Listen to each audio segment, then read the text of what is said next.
made of your time and your questions, your information, your feedback. It's a real tight sort of, 7 meeting session that we all got together and did. And I just think it's just amazing how people get together and volunteer and do this for the town because you do it because you care. So thank you all for your commitment. And I'm going to officially start the meeting. So it is 7:34. And item number one would be to approve the minutes from the prior workshop, which took place on January the 14th. I will entertain a motion to accept the minutes as presented. So moved. I see a move from Jen. Is there a second? I'll Second. second that. That's Emily. Thank you so much for that. Then all in favor would say aye. Aye. Aye. Excellent. None opposed or abstained, so the motion carries. So item number two, we are going to have the actual working session. And what the plan will be for this is that initially it's probably helpful for everyone to turn to the summary of the capital funding, which is found on page 16 of your book. And I think that Stacy also will be able to put that up on our screen. We can review that, and then what we'll do is go through each fund and see the allocation that was put through. And then from whatever information you may have had from your notes or the minutes or any of the discussions that you may have had regarding each fund, we can then review individually as they come through on the screen, or you can also look in your book as well. So Stacy will drive this because she's got the screen. And Stacy, thank you again for hosting.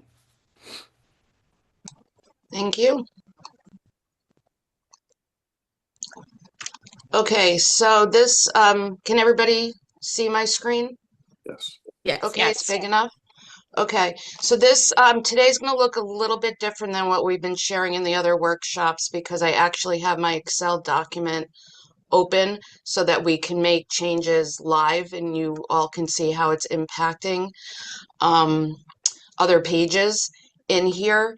I think I said in the beginning when we did the whole CIP 101 that everything is linked together. And when we created the CIP about 10 years ago, the intention was to look at all of these funds under one big umbrella and how doing one project in one fund certainly impacts the other funds.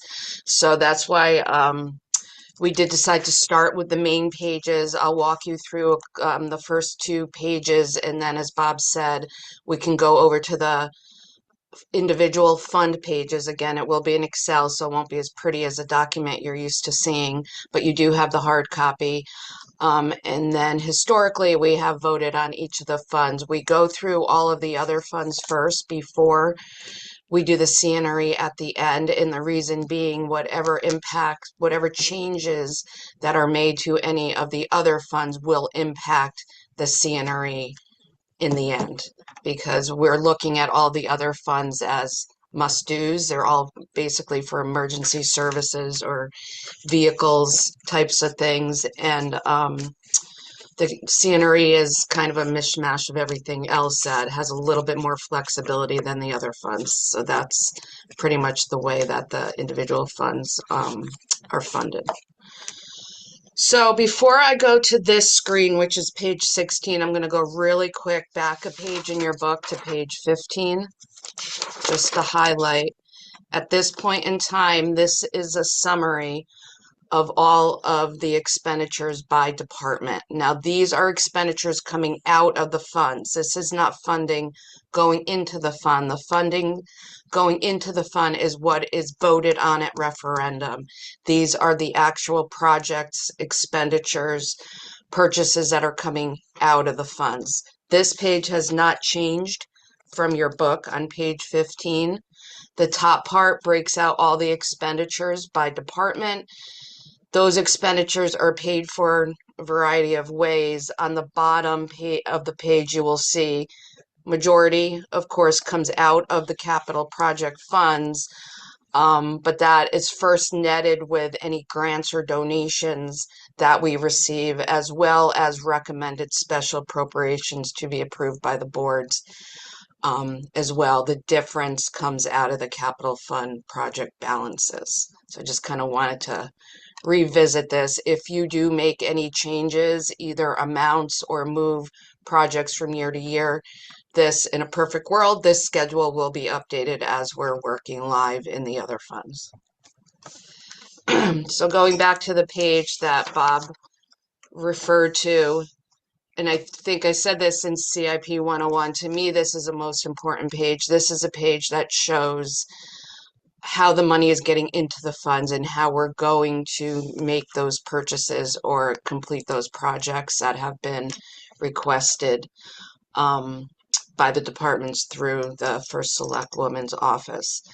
So I just kind of want to highlight this fund for a few minutes and explain how it's working.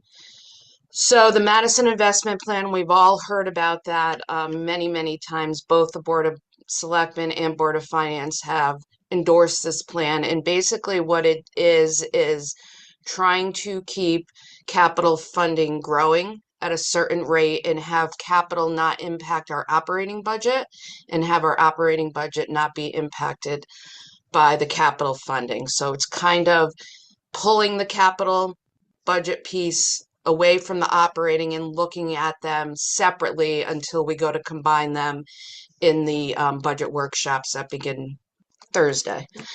Um, so the Madison investment plan uses a growth rate of 4% of growing capital alone. This is not the total budget, it's just a piece of the total budget that goes to referendum, which is combined with operating. So you could see this bottom row here is an annual increase year over year. Our goal is to grow capital funding by 4%. Capital funding is not only money going into the capital improvement program, it's also money paying for our annual debt service for capital purchases or construction, as we all know, the new schools that we're building right now. So this row here is the annual debt service. So we're issuing bonds for those projects, net of any grants that we went to referendum, and the actual payments. So our mortgage payments have to be budgeted every year in our budget, and that's what this row is. So in year 1, 26, 27, the actual debt that you will be voting on to pay for that year is this 4.398 number. So what we do is we take the total capital funding, we grow it by 4%, we subtract out the debt service to get a net amount that we can use for CIP. The debt is non-negotiable, we have to pay that. So the difference is what we use to allocate amongst the funds in the capital improvement program. Year 1 is what's going to be at referendum in total, this 4.398 for debt service and 4.037 as long as the boards still agree to grow capital funding by 4%, but those two numbers will be included in the referendum vote. I'm saying April 28th. So that's year 1. Years 2 through 5, just like the expenditure side, these are projected. They're based on the expenditures that are projected. Things can change.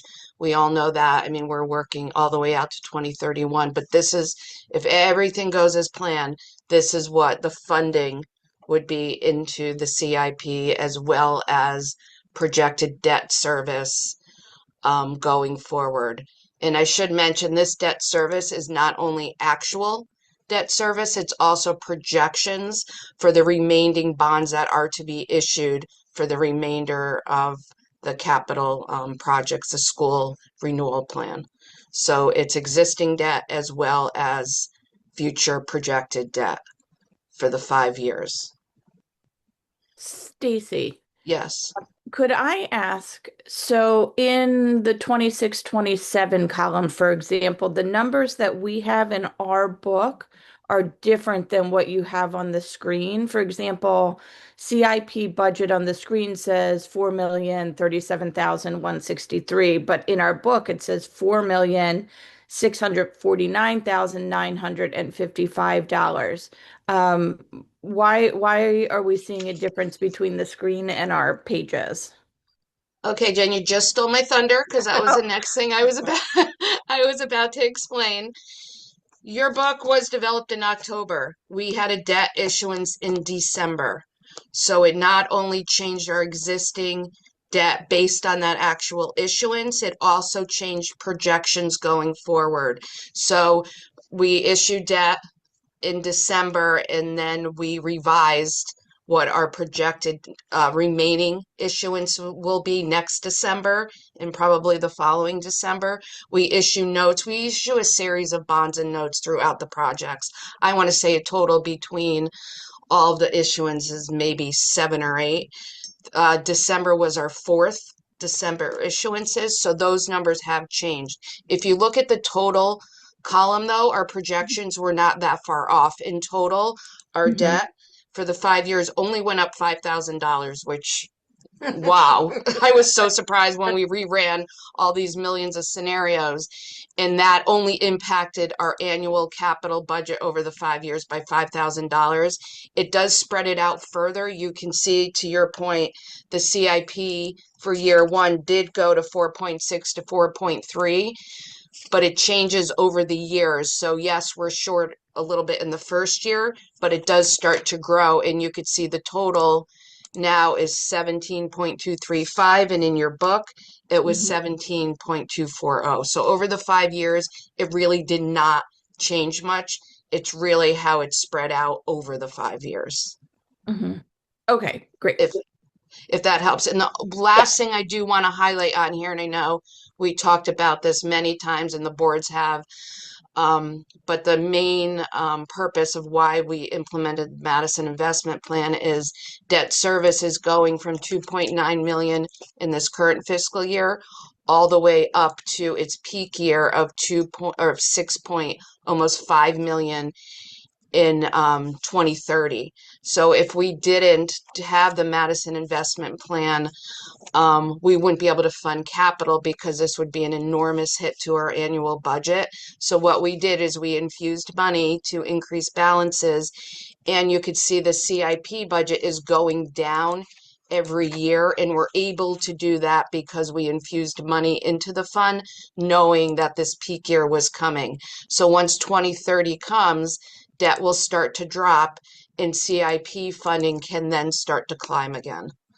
So that was the other, all only showing an, not only, but showing an even growth of 4%. And so we don't have those spikes in the budget because of the debt coming on board. We planned for it to happen this way. Stacy, I see that John hands is raised. I was wondering if did you need to have a question, John? I think you might be muted.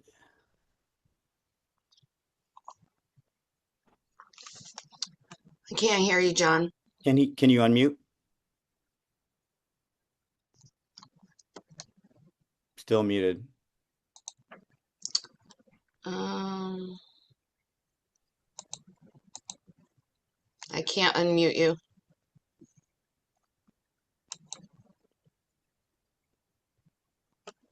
Yeah, John, your sound isn't working now. Maybe if you'd like, you can type it in the chat.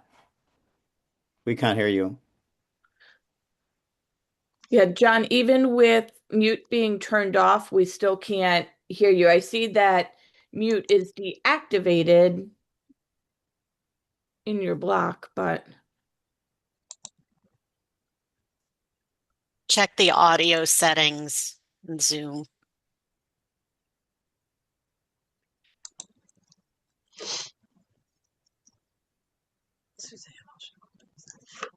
still can't hear you. Yeah, maybe it might be best if you wrote it in the chat and then we could read it out loud.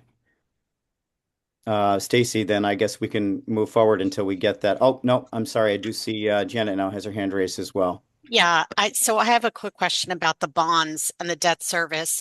So when you're looking at that debt service, where do the academy bonds fit in that were issued but will not be used now? Are they included in this projection? And in what way do we intend on using those bonds that are now not going to be used on academy? Okay, that's I can answer the first part of the question. Yes, the 6.715, I believe it was, that those bonds were issued and we're still required to make those annual debt payments. So those are included in the debt service row. The remaining of the project obviously is not included. So the projections for the remainder of the project is not in here. So it's only the 6 million that we've already issued. As far as what we plan on doing with those funds, I think that question's bigger, bigger than me and bigger than today. I know we do have options. We've been working with our town attorney or our bond counsel on what we could do with those funds. The bonds are not callable, I believe, for another 6 or 7 years, so we cannot simply pay them off. One option is taking those proceeds that were unspent, putting them in a debt service fund to help make these payments in the future. So we can definitely do that. But I know, excuse me, I know the boards are talking about options for the remainder of the 6 million. I think there's a little over 5 million left that are unspent. Okay.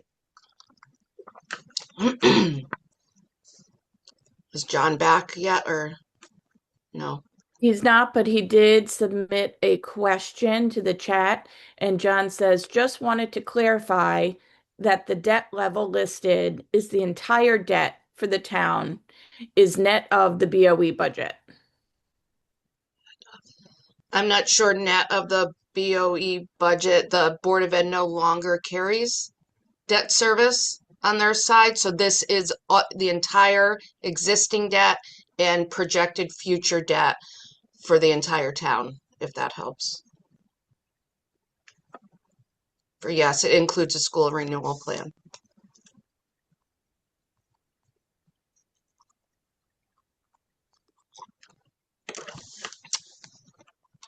Okay, any other questions on this before we dive into the funds?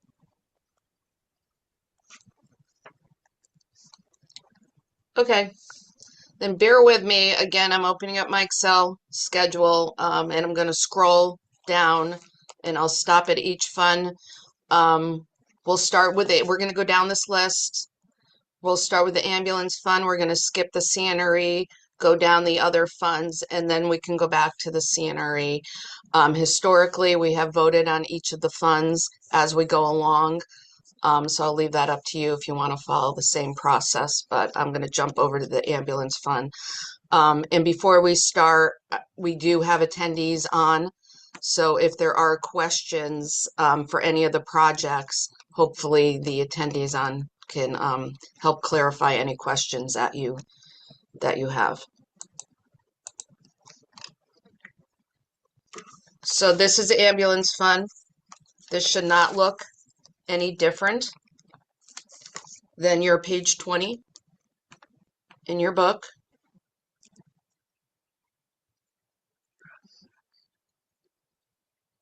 We did have, I do not see Russ Pearson on, but he did come representing the ambulance and talked about the price of the ambulance replacement, how it was looking more like 325 to 350. That is in year 2. So I'm not sure if you want to consider revising that now or thinking about that in the future.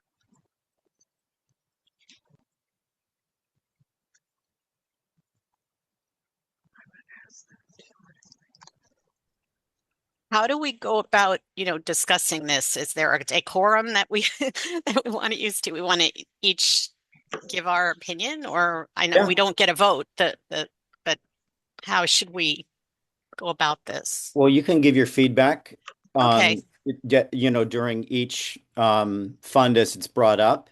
okay. And the people that do get the vote, will obviously use that at the end when we make the decision. However, yeah, as we're within the fund itself, feel free to discuss now. Oh, my opinion is to put it in there if he's asking for it, and we know that it's going to be more like 350. I'm of the opinion to put things in there as best as we know them right now, and not try to put it off.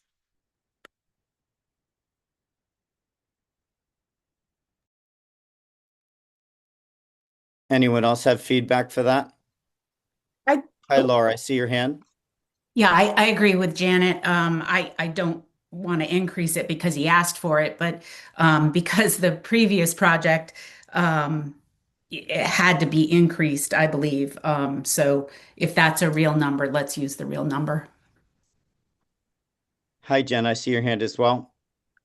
Yes, I agree with both Laura and Janet. I think what we've experienced from presentations, at least the last 2 years, is that anything that has to do with emergency vehicles, we've been seeing increases in those prices. So this doesn't, an extra 25,000 doesn't seem like an outlandish request. And I too would rather plan for it to be more and be happily surprised if it comes in less than that. So I would be in favor of increasing the ambulance replacement at 803 to $350,000.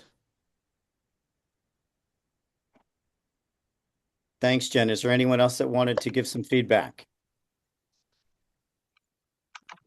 I'll give my own and say that I concur as well with everyone else as far as the dollar amount.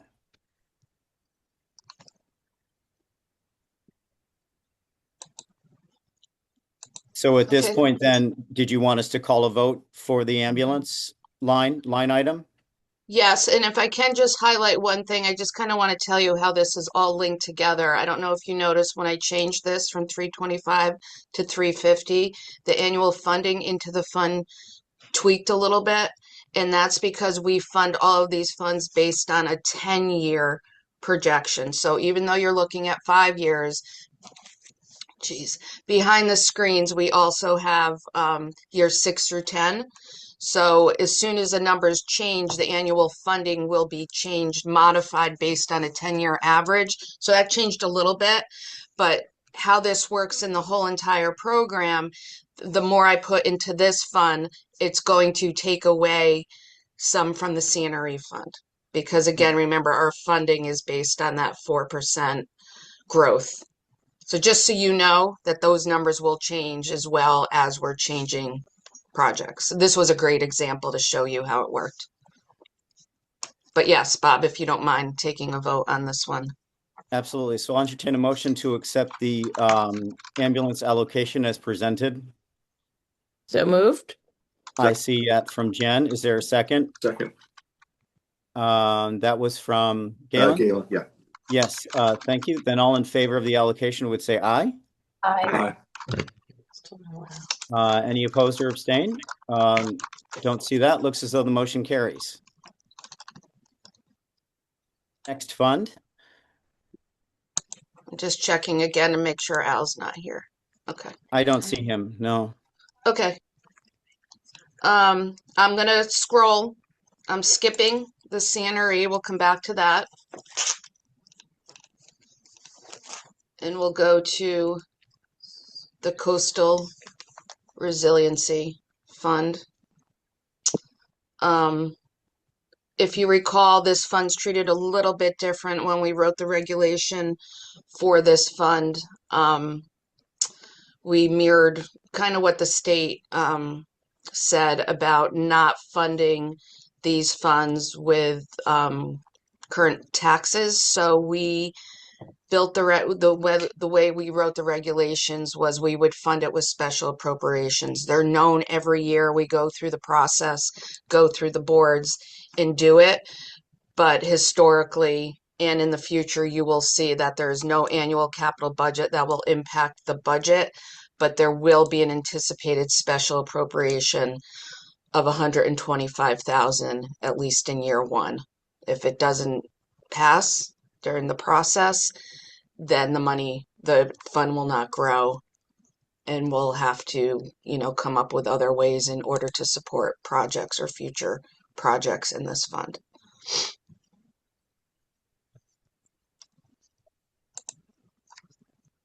Is there any feedback or questions regarding this fund?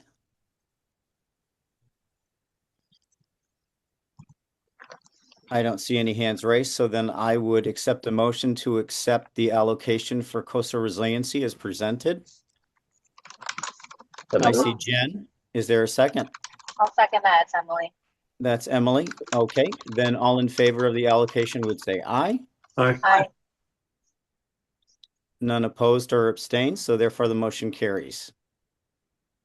Next fund would be emergency. Okay, thank you.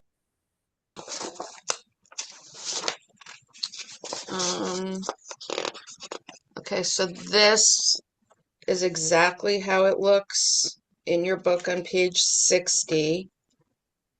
I did have a note about moving the 150 forward.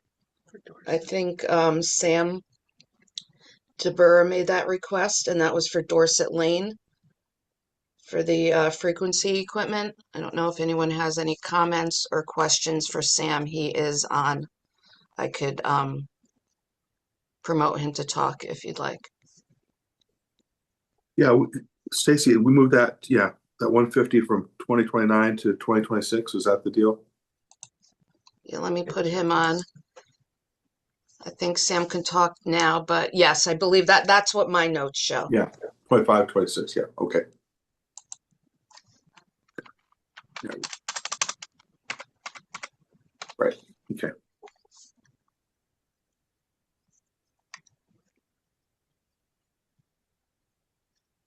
Were there any other questions or feedback regarding this? Hi, Jen, I see your hand. Yep. I just want to clarify that the reason we discussed that was because of our concerns for safety of our emergency responders, as well as improved communications for response for citizens because of the poor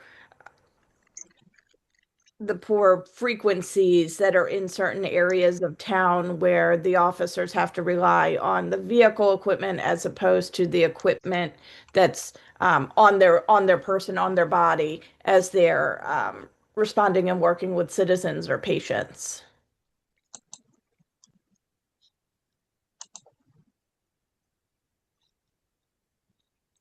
So Sam, I don't know if you want to. Go past this, so you can start right here. Can you hear me? Yes. I'm sorry, I missed some of that. There was some construction going on down here. Yeah, we can hear you now. So Sam, I just wanted to confirm that the reason we were discussing moving the Dorset Lane Tower equipment forward to year 26, 27 is because of our concerns for safety and response capabilities of our emergency services personnel when they're responding to issues in certain areas of town because their body equipment doesn't communicate as it should, and they have to be dependent upon the equipment that's in the vehicle. So if they're outside of their vehicle, the communication in some of these areas is not consistent. That's correct. And sometimes even the equipment in the vehicles don't work either. Okay. All right. Great clarification. Thank you. Thanks, Jen. Did anyone else have another question?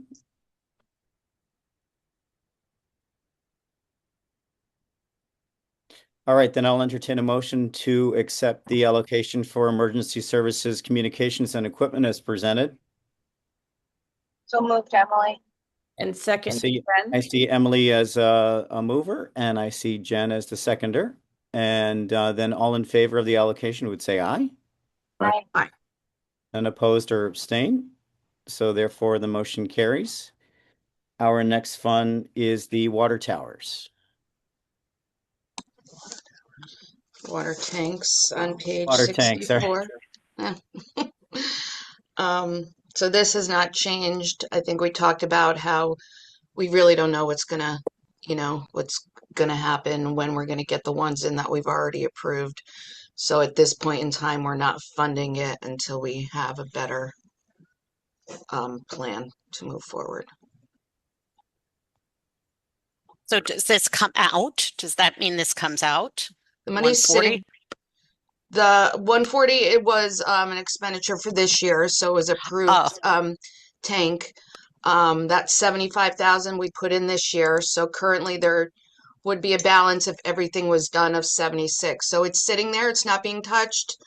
Um, we do know the prices of these tanks have gone up about $200,000 each. So that 140 that has already been approved is lower than what we're anticipating already, as well as I believe there's two other tanks that are sitting there that have already been approved that could be underfunded as well. So the money's sitting there. We're waiting for a plan. Once one does get approved, we will go through the process. If we need additional funds, it will come back to the boards if the 140 is not enough. But honestly, I mean, Sam's here. I don't know what the plan is as far as approval process, finding areas to do these tanks. So we kind of just left everything status quo and did not fund it in this upcoming year.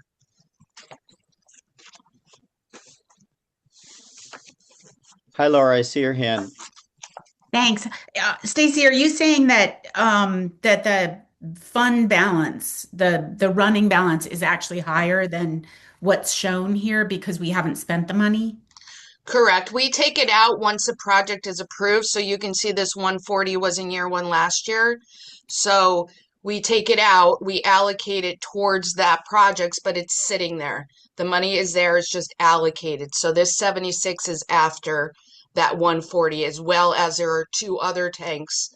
That money is there waiting for us to find a spot in order to do it. So we set the funds aside, but it's still sitting in the bank, so to speak. Okay, so we have like 400,000 or almost $500,000 sitting there Yeah, I waiting for wouldn't be able to quote increase. how much is in there right now, but yeah, the money is set aside for the tanks that were approved through the CIP process in the past. Okay, thank you. Were there any other questions regarding this fund? Okay, then I'll accept a motion to accept the allocation for the fire protection and water tank as presented. So moved. That was moved by Jen. Is there a second? Second. Thank you, Galen. Then all in favor of the allocation would say aye. Aye. Aye. None opposed or abstained, so therefore the motion carries. Next fund looks like it is The highway equipment fund, which is page 66.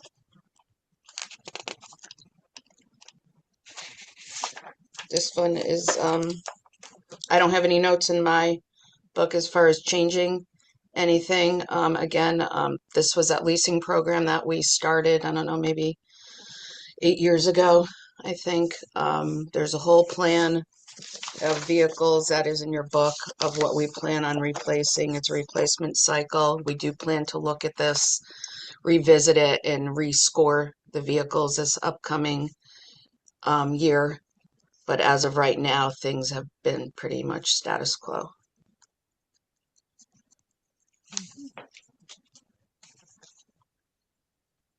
Does anyone have any questions? Any feedback? Stacy, would you mind just scrolling up just so that I can say the fund name properly? Okay, thank you. I will entertain a motion to accept the allocation for highway equipment and town vehicles as presented. So moved. Second. Okay, first and seconded. Is there anyone opposed or abstained? No, then all in favor of the allocation would say aye. Aye. Aye. Aye. Excellent. The motion carries. On to the next fund. Madison Hose, I believe. Yes.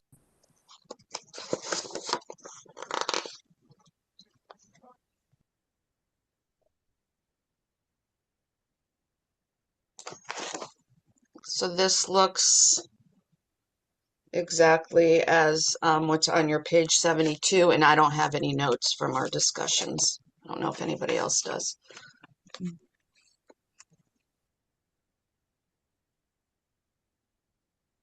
It doesn't look like I see any hands raised.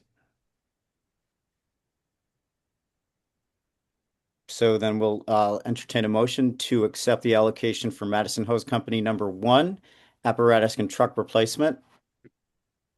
So moved. Thank you, Jen. Is there a second? Second. That was Sean. Oh, thank you. Then all in favor would say aye. Aye. Aye. None opposed or abstained, so therefore the motion carries. Next item is roads. There's another Mad Hose hose and okay. equipment. Yeah, I know those tabs. I always turn Sorry too about that. fast. Page 78. Yeah. Oh, I see. Yeah, okay. What questions does anyone have regarding this allocation?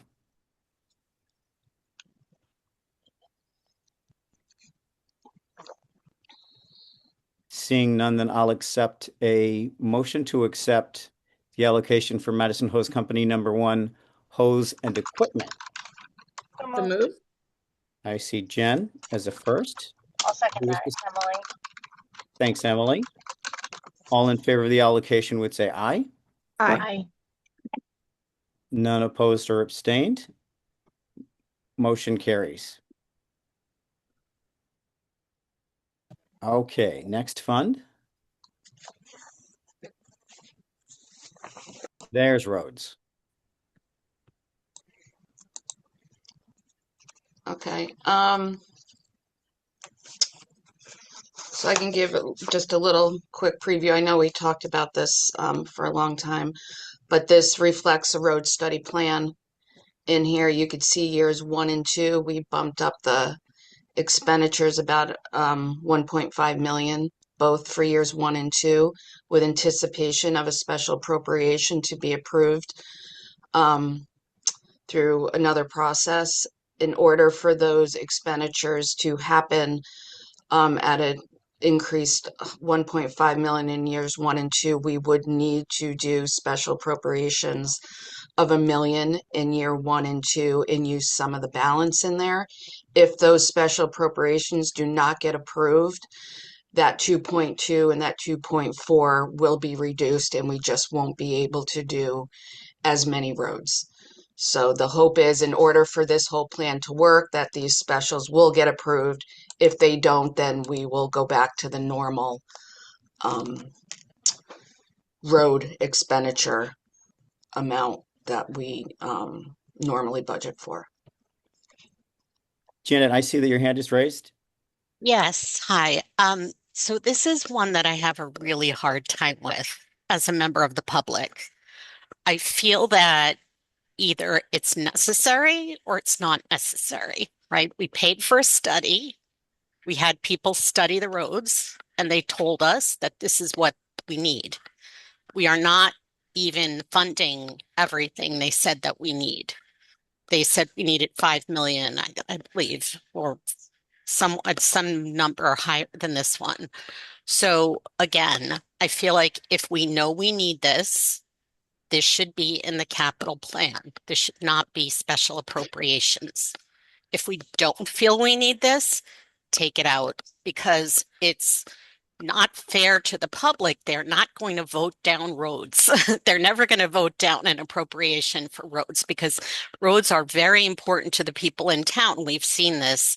And that is something that everyone in town kind of agrees on. I know they don't agree on a lot of things, but that this is one thing they all agree on. And to me, it's disingenuous to put this money as a special appropriation. If we know that it's going to be needed and that we're going to be doing it, let's reflect it where it belongs in the capital plan. Thanks for listening.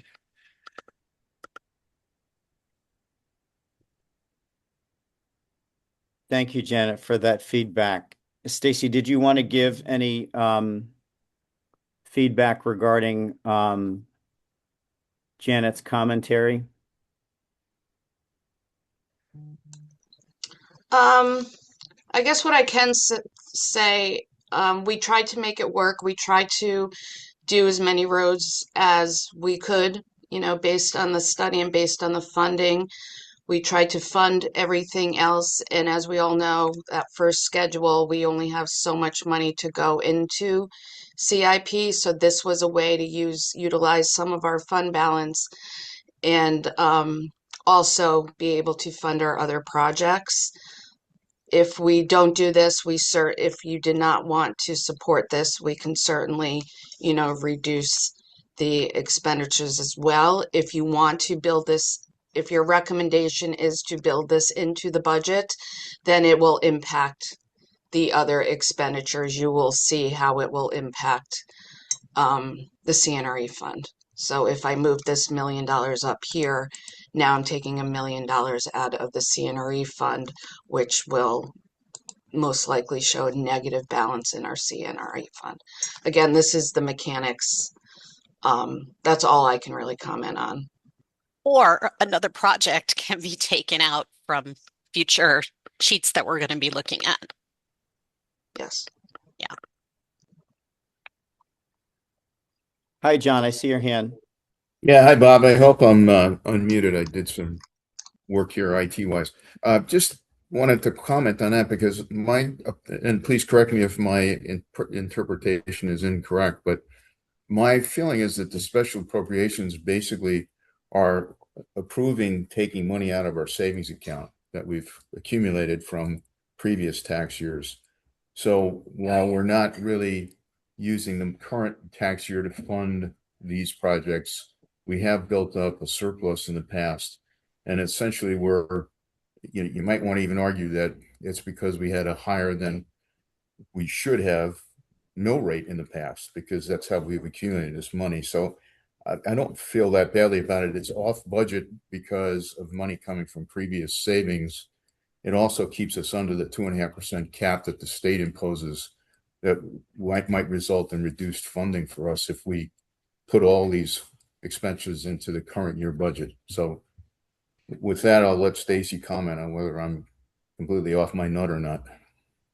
It pretty much sums it up, John.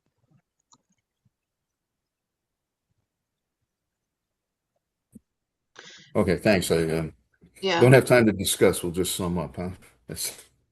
I Hi, can Laura. also. I see your hand. Okay. Hi, I just wanted to comment separately on the Cottage Road aspect. We had talked about the poor, that's out in year five, the study for Cottage Road. It's not even paving Cottage Road. So, I made a note that I would like to see that come forward a bit. So many projects have been approved on Cottage Road. Obviously, the Wellington is already built, but we've got so many other things that are approved over there, and the road is in just terrible shape right now. And in full disclosure, I own property in Windermere, so but Al isn't here, so um, I I would like to see that number come forward, that 75,000.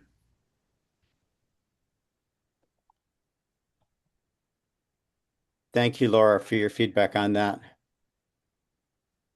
Was there anyone else that had feedback? I think we should move that up, that $75,000, because that road is really a danger. And I think that it's a shame that it wasn't done when that project was approved, when the building was approved there, that the developer was not required to improve that road before that was approved.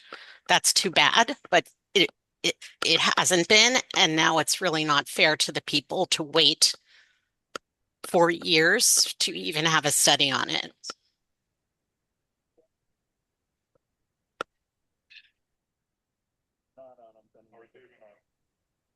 I think that's fair. Sorry, I didn't raise my hand, just hopped in there. Yeah, no, that's fine. Yeah. No, I think that's fair to move up the Cottage Road study. And, from the Board of Selectmen perspective, we have received a great deal of communication from folks in the Windermere community. They have a petition of sorts submitted, and they've come and presented their case to, I believe, both the Board of Finance and the Board of Selectmen regarding the need for this study. So I think that's fair to move it up. And I have to say I'm in agreement with John as well in regards to the special appropriations for the road work that came as a result of the study.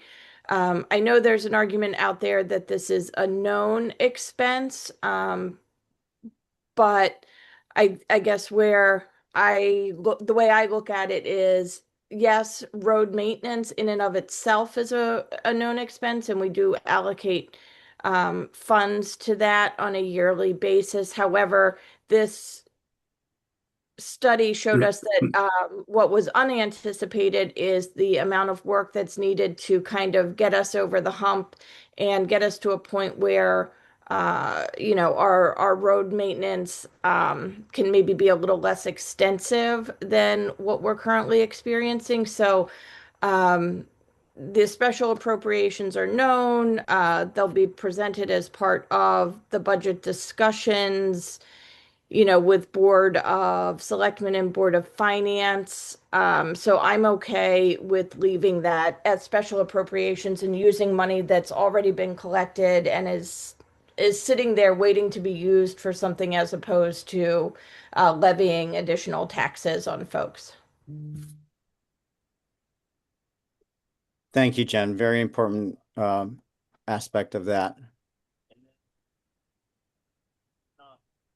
Any other feedback regarding this?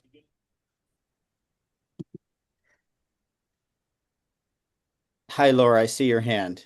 Hi. I just want to talk for a sec about the special appropriations. I mean, I guess I see the whole idea of special appropriations not as sort of a hidden thing. I mean, that, when we have special appropriations, there's a town meeting, things are noticed.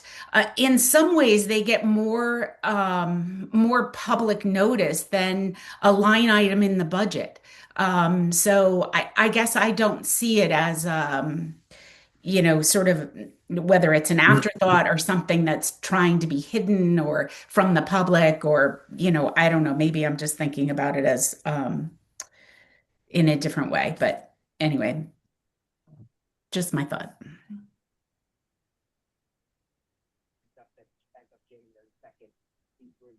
Thanks, Laura.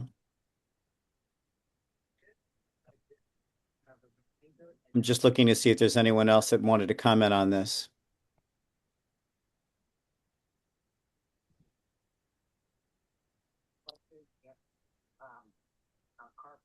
I think that I personally agree with the feedback that Jen gave regarding the taxation.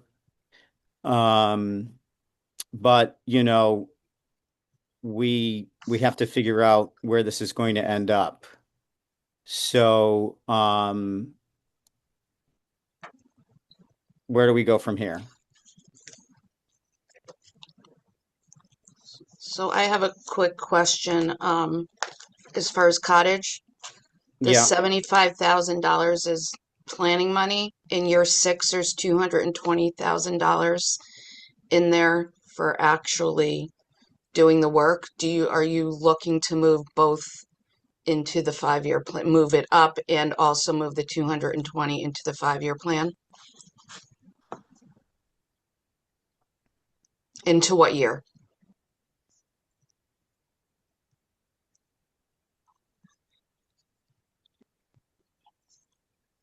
I mean, I think what's going to happen, I can show you what it'll look like if you'd like. Okay.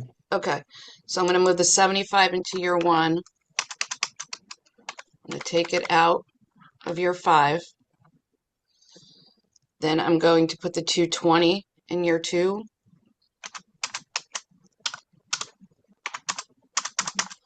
And bear with me, you're going to see my ugly behind the scenes year 6 over here.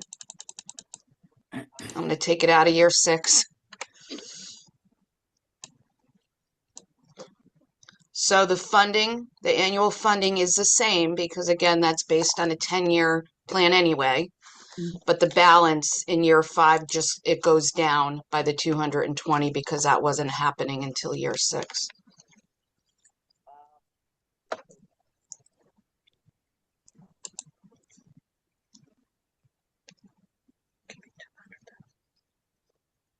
Oh, I could put 2. This, So what are our feelings about this? I'm just going to change this one more Okay. because that could help the funding. It will add a little funding into there. Yeah, see, we're going to have an issue here. We're going to have to modify the funding a little bit if I move it up.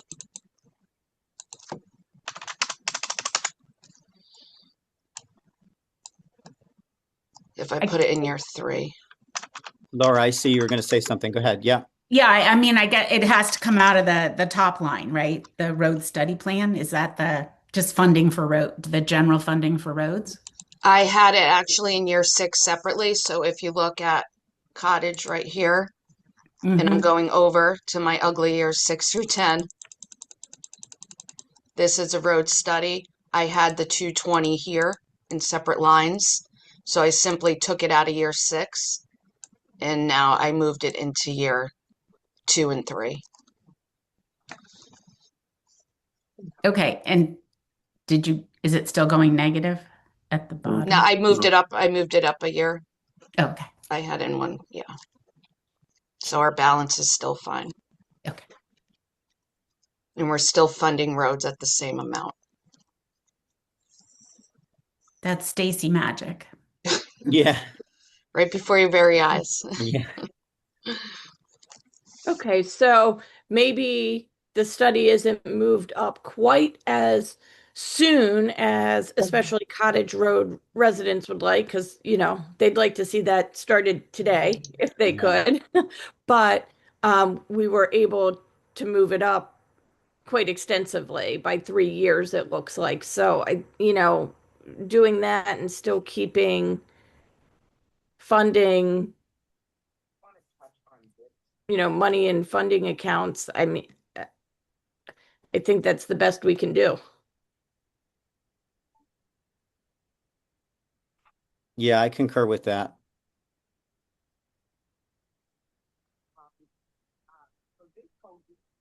What other feedback does anyone want to give now that we've made this change and recommendation? Hi, this is Jess. Hi. Um, just feedback of I really value how Madison and the committees and boards take public feedback and opinions and issues that our community finds important and really tries to make it work. So thank you. Thank you for that.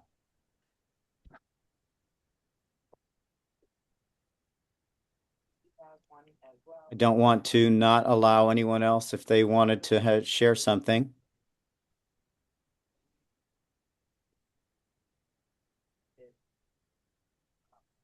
I don't see any other hands raised.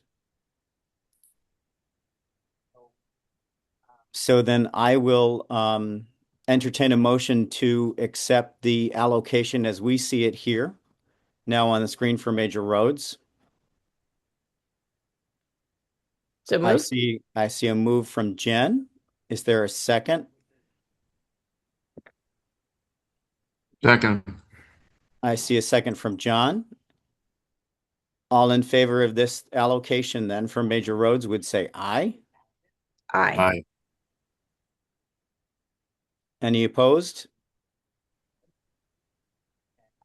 And none abstained. Okay, then the motion carries. Thank you, Stacy, for doing that for us. Okay, our next fund.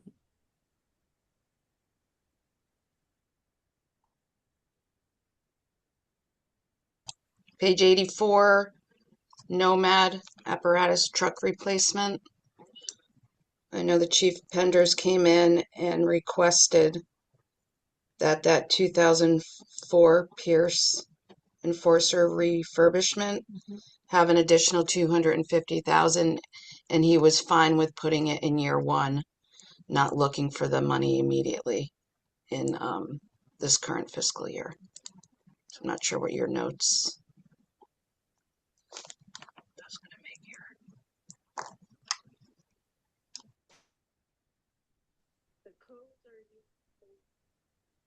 What questions or feedback does anyone have regarding this fund?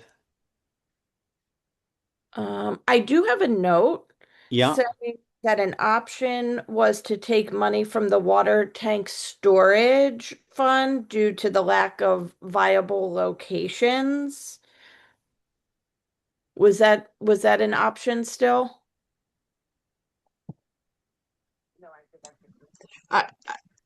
We historically we've never done that, taking money from one fund to another. I'd have to think about the process for that. Okay.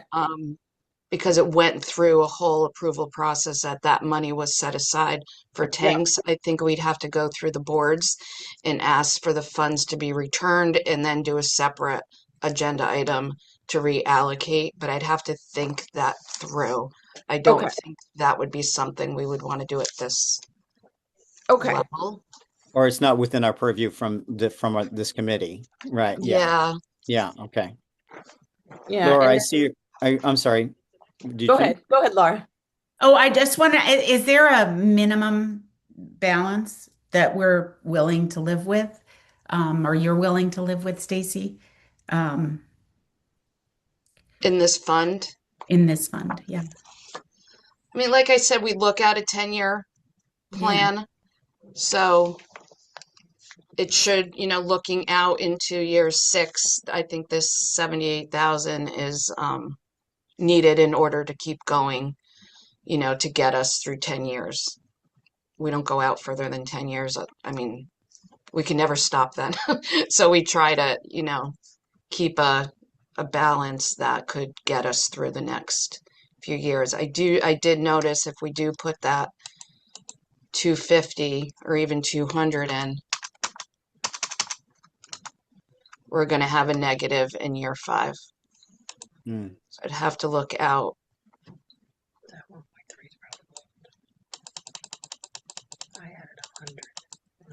I have 1.5 in year.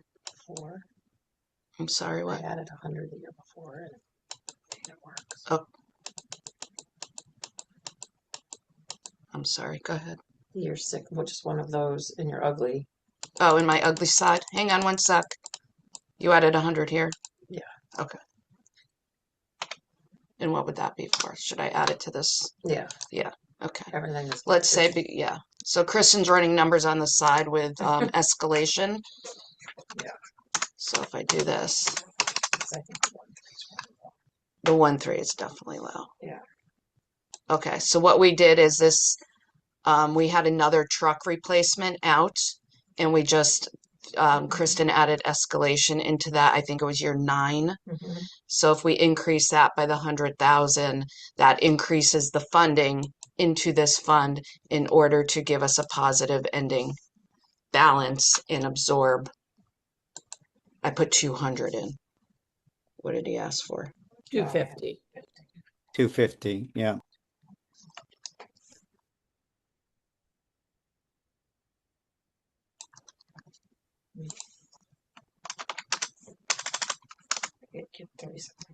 There you go.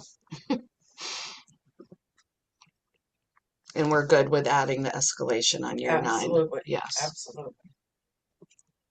As Jen said earlier, the emergency equipment is just. It's, yeah. Are we So I think we powering can- through or are we staying, or is the meeting ending at, was the meeting scheduled to go past 8:30 or? We Yeah. can The go as long meeting as you all want. scheduled to go as long as it would take. Yeah. Okay. So are we good with the way this looks? Yes, I appreciate that work that you did with that. I don't know if there's anyone else that had any feedback, questions. I don't see any hands raised. All right, so then I'll entertain a motion to accept the allocation for the North Madison Fire Company apparatus and truck replacement as presented. So moved. I see Jen. Is there a second?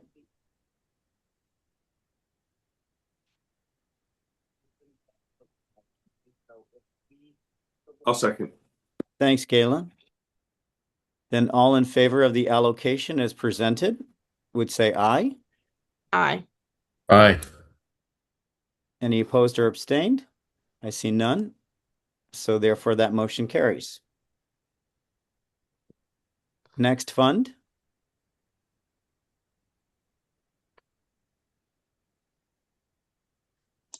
This is Nomad's hose and equipment. It's the same as the Mad Hose one. Pretty much. Right. Any questions or feedback?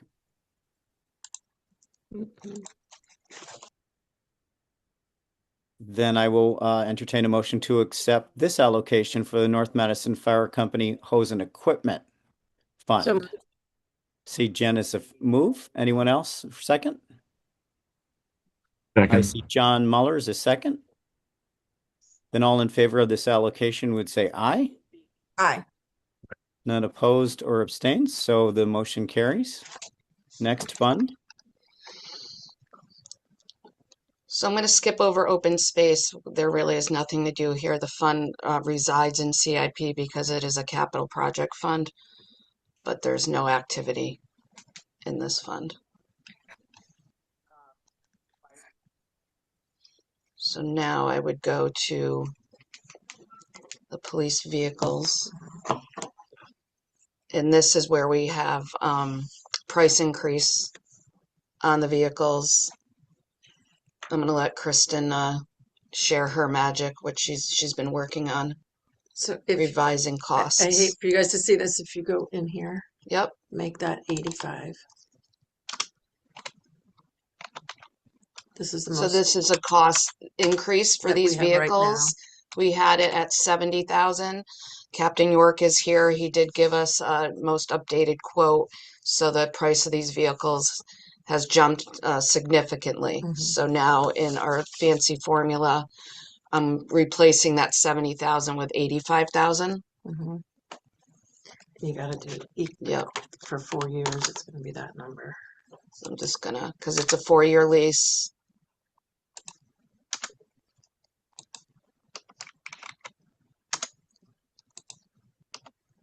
And then that reflectively moved for the next ones that they would buy.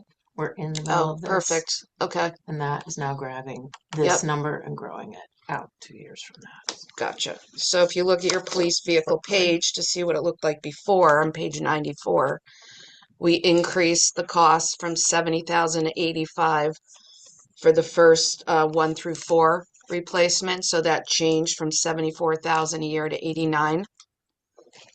And then that automatically updated these replacements, which were 78,000, and brought it to 94,000, and the fund still works out perfectly. Hi, Janet. I see your hand. Yeah, quick question. You said lease the vehicles. Did anybody ever consider buying a lease versus buy scenario, and would that maybe change now with these higher prices? Yeah, we have, and this fund as well as a highway equipment fund are on leasing programs. We implemented them. I think the highway equipment we started about 8 years ago. The police, this has been pretty consistent where the chief had recommended this type of funding. I do want to definitely highlight that these are capital leases. This is not when we don't own it at the end like a typical lease that we would have. So at the end of 4 years for these vehicles, we own the vehicles.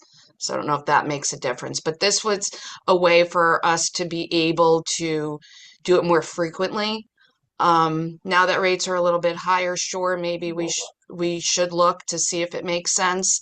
But this is a plan that has been in place for a while, but sure, maybe, we'd take another look and see what that would look like. But I did want to definitely hammer home that these are our vehicles at the end of the lease. Thanks for explaining. Thanks, Janet, for the question. Any other questions or feedback?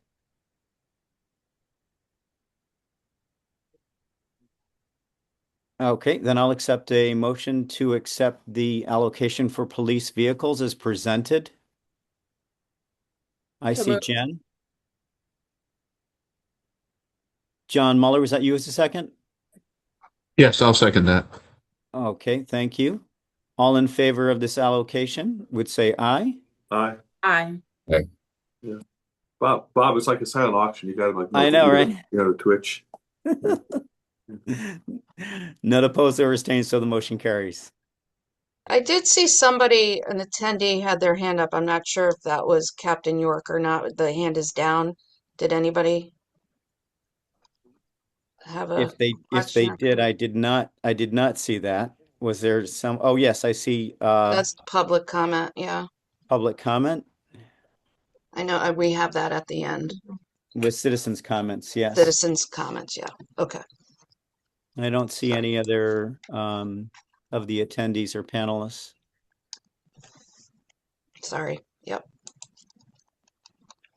All right, so then we'll move on. And technology is our next fund.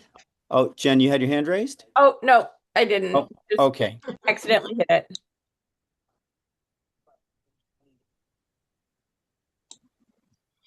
Okay, I don't have any changes to noted on my end here. What feedback or questions does anyone have for technology?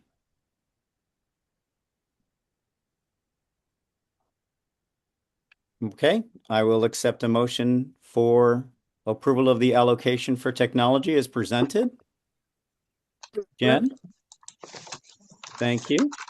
Is there a second?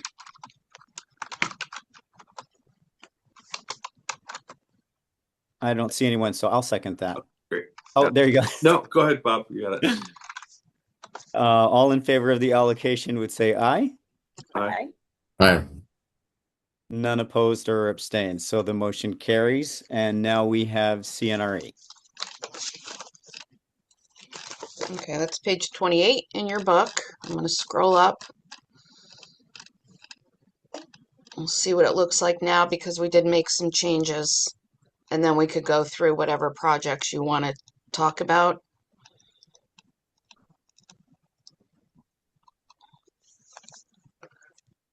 So the way it looks right now is year 4, we are showing a negative balance. So the funding into this fund has been modified. What was it before? It was 3.175. So it went down to 2.985 based on some of the changes that we made. So I'm not sure if you want to go through any projects. Was that the artificial turf is that on here? For the baseball field? Yeah. Yeah, that's in the Board of Ed line here. So I understand it was a big increase in that request for funds. So if you go to page in your book and you go to page 45,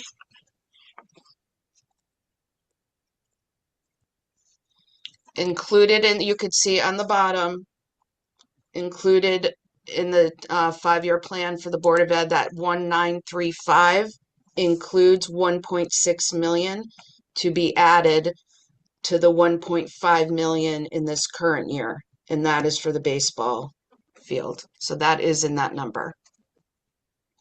So if just you do have just a comment on that is it doesn't sit right with me that we are including this and not putting this to a special appropriation. That we are doing the roads as a special appropriation, and this, which seems to me more optional, and I've heard that many people are not even for it. So why is this going to go for an automatic inclusion in the CIP and instead of the roads? Or, you know, if you want to leave the roads the way they are, maybe this should also be a special appropriation because it is a controversial item and it's saddling the town for every 10 years to replace this. And we saw that the grass, you know, it would cost about $1 million versus the 3 million here fixing the grass. So I think this is kind of an optional item here. Strongly suggest not having it in the CIP and having it as a special appropriation. Hi, Jen. Hi.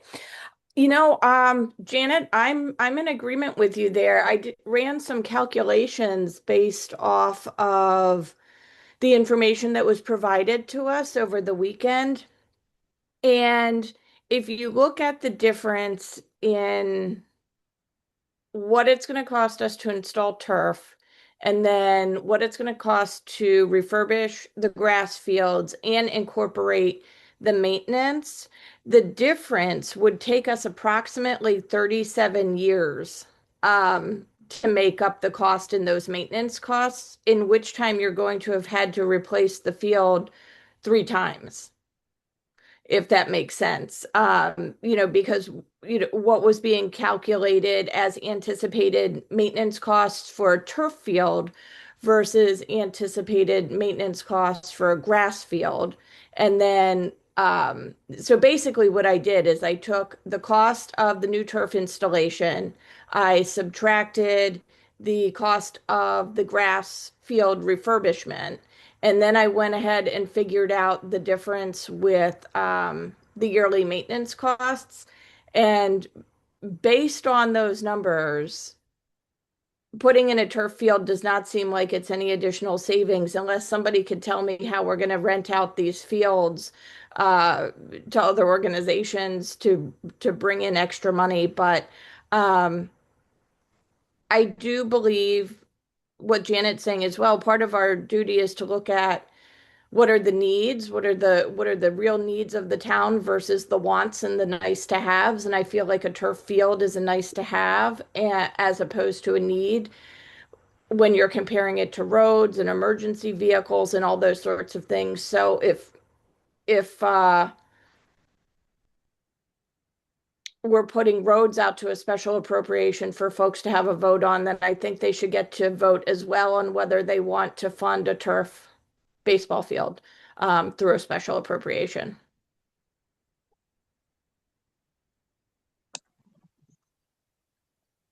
So I just promoted Austin Hall and Ben Whitaker in case Thank you have, you. yeah. I do see John, your hand raised. John Muller. Yes, thank you, Bob. I I think there are more questions to this topic than there are answers still.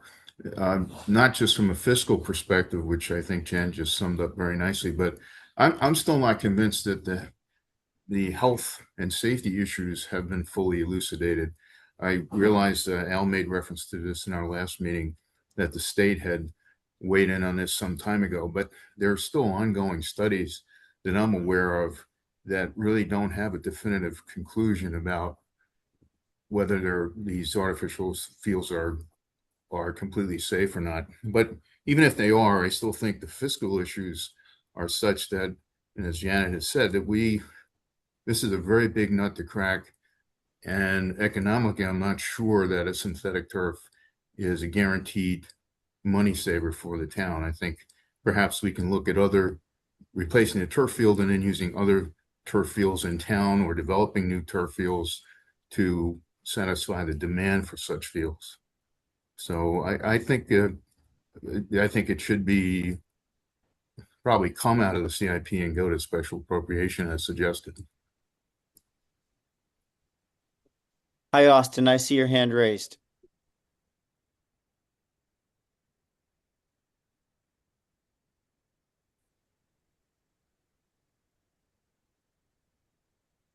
Austin, I'm not sure if you're muted. We can't hear you. I don't see the screen either. How's that? Okay, in the meantime, Laura, then if you'd like to give us, I see your hand raised. You're muted as well, You're Laura. muted, Laura. Sorry. I think there's an overall discussion about how we're going to pay for these fields because they keep coming up, and at $1 million a pop for a replacement for the field, that seems like regular maintenance. So, and I see we've got the Jansen Field turf on there, at some future date as well. So, I guess we have, if we did this one, we have 4 turf fields.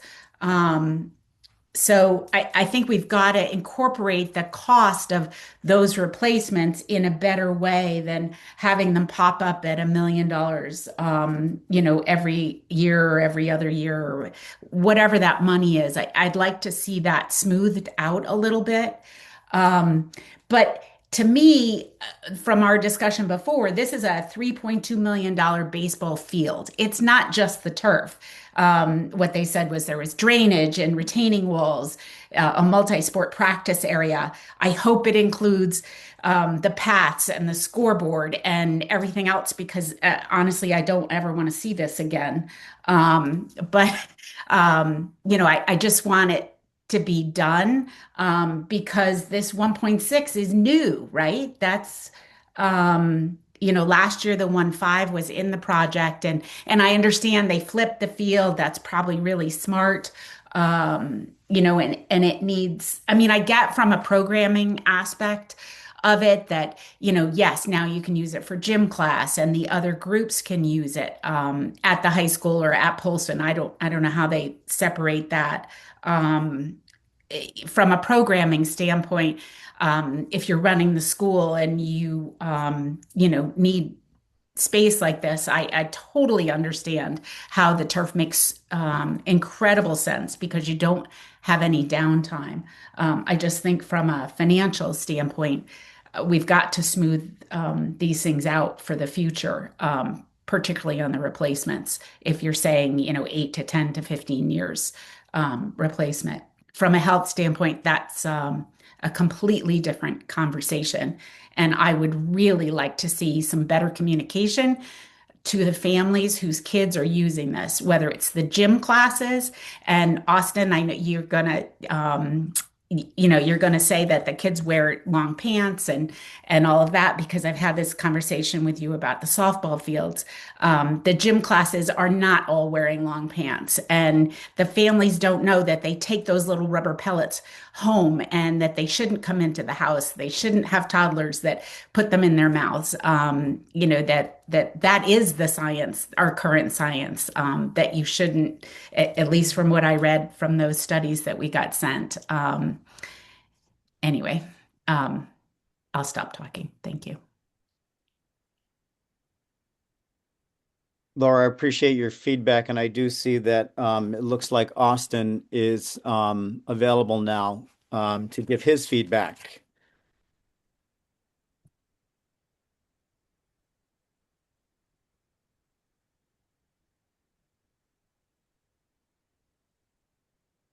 Okay, it looks like he said he's trying. So maybe then in the meantime, Ben, I see your hand. Sure.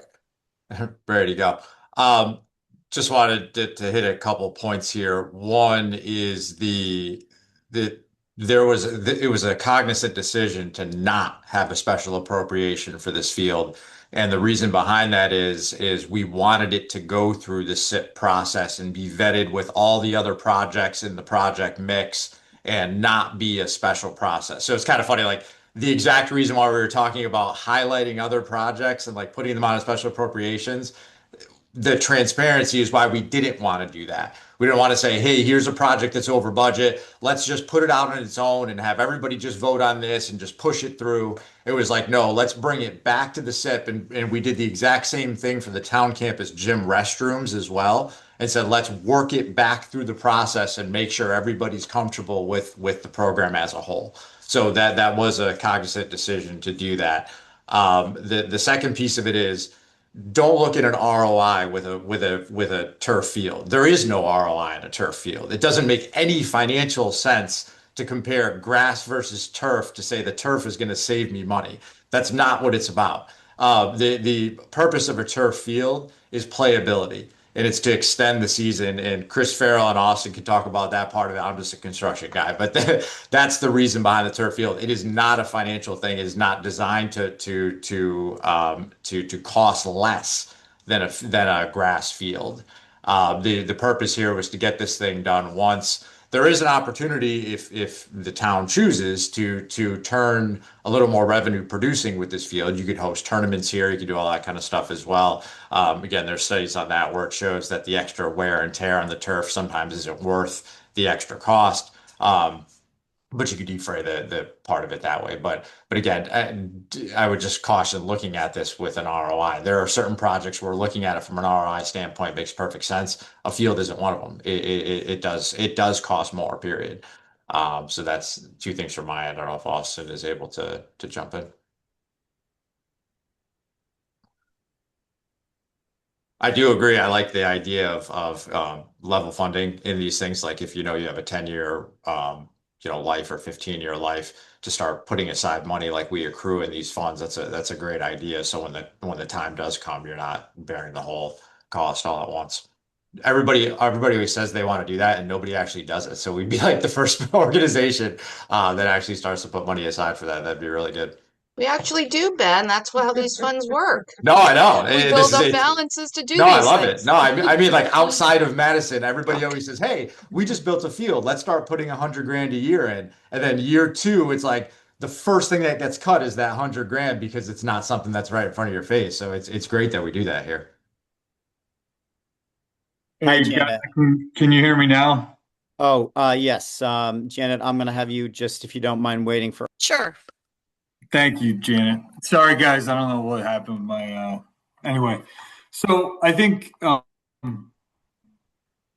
the amount of times we have to cancel baseball games in the spring is a weekly occurrence. And that's why you'll see most, if not all, projects at high schools and the college level throughout New England are all going to artificial turf to extend seasons and to not have to cancel games and postpone them. Baseball, especially, if you cancel a game on Monday and you have a game already scheduled for Wednesday, and then you have to replay that game, which was scheduled for Monday on Thursday, it affects the teams more than probably most sports because of pitching and pitch counts and such. But just the playability in New England in the spring on grass fields for every sport is a problem. And that's why you'll see, the majority, if not all, towns and colleges, when they're making a move to replace a field, they're going to do artificial turf to make it easier on everyone and to make the consistency of play and field maintenance a non-issue.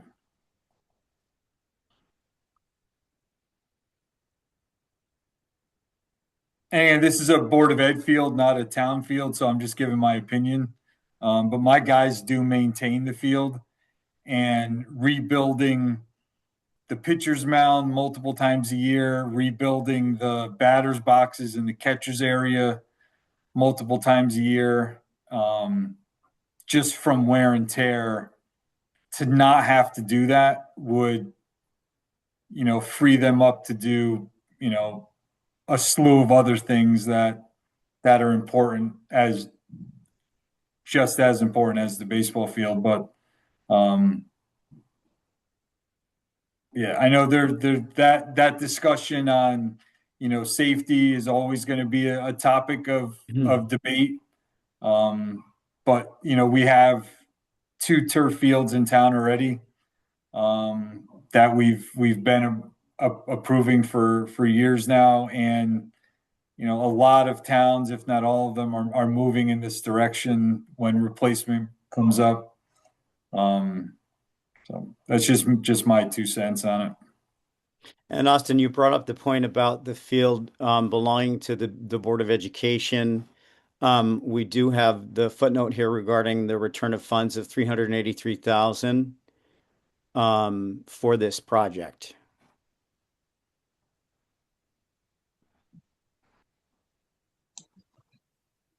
You lost me. We're returning funds for the project? So at the end of the year, the Board of Ed had an excess at the end of fiscal year 25 of approximately 383,000. They have the option of um, putting that into a non-lapsing account. They chose to offer those funds towards the cost of the baseball field. So that is added in this balance. Yeah.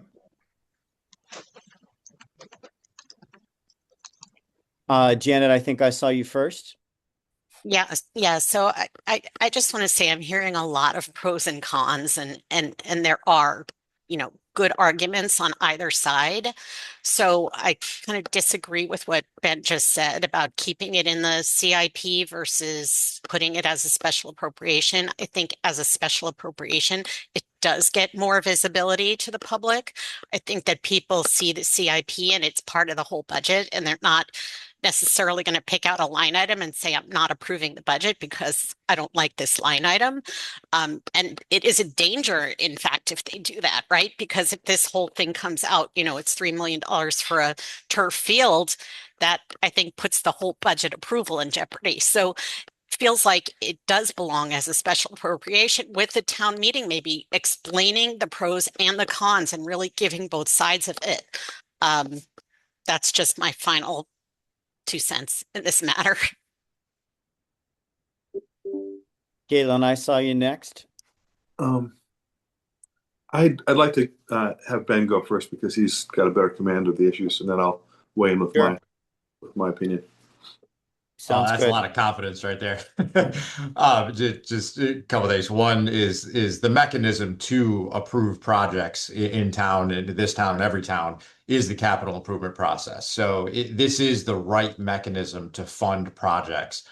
You could literally make that same argument for every project in here. We want to call it out and put it under the spotlight, but this is the mechanism to do that and to properly vet it with the committee and then move it to the Board of Selectmen and move it to the Board of Finance. So again, you could make an argument for or against that. I did want to highlight the 383 from the board that they contributed to this project. So if you want to look at it that way, instead of 1.6, we're actually a little over 1.2. The way this spreadsheet does it is it puts the gross in there and then nets out the contribution at the bottom. But if you want to square it that way as well. The other thing that's important to keep in mind is when the Board of Ed approved this project, and I believe Dr. Cook has joined us as well, is the project was approved as a turf field.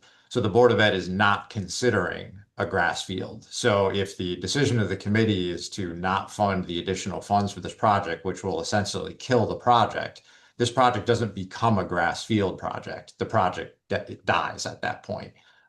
There is nothing on the table to create a grass field here.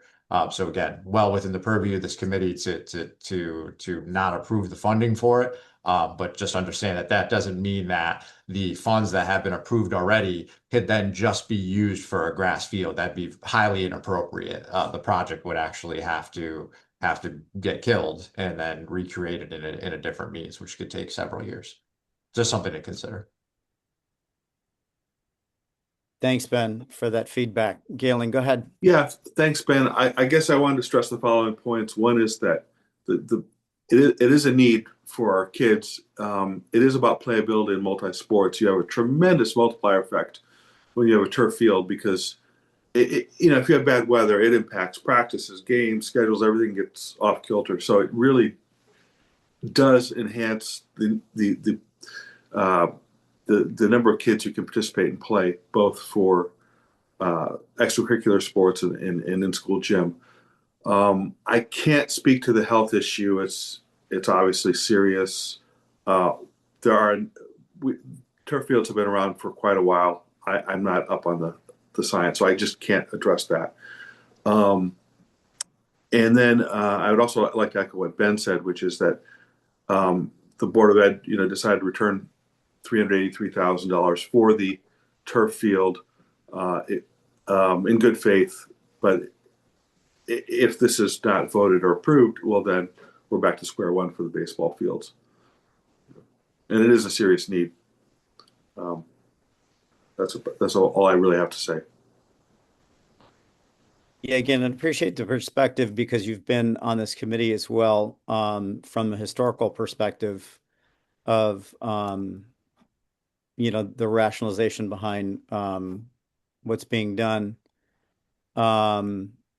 What other feedback, or anyone else that has been on the committee longer, would they like to offer? I do see also Dr. Cook is online as a panelist now. I did promote him, allowing him to comment. Okay. In the meantime, I do see Jen. Yeah, just a little bit of feedback I'd like to share that I'm hearing through the grapevine is that turf fields in general that are held by the schools, I'm hearing that other organizations that would like to use them, youth sports in town, are having a hard time scheduling use of those fields. And something that I would certainly need assurances about moving forward with a project of this magnitude, since these are town funds, that it should be easier. Gatekeeping should be maybe a little less stringent about the use of those turf fields by other town sports organizations, youth sports organizations. So just a little bit of feedback that I'm hearing through the grapevine regarding scheduling on turf fields that are held by the schools. Jen, I could give you some feedback on that if that's okay, Bob. Of course, yeah. Thank you. So, particularly the hand or Polson baseball field during the season, in order for us to maintain a level of playability that is sufficient for high school play, we cannot have other groups using the field and be able to keep it at a high level needed for high school baseball. Oh, sorry, Austin. Just to clarify, it's not specific about the baseball field. It's the turf fields, the artificial turf fields that are kind of school property. Is that scheduling for youth sports on those fields? I'm hearing feedback that scheduling has been really limited.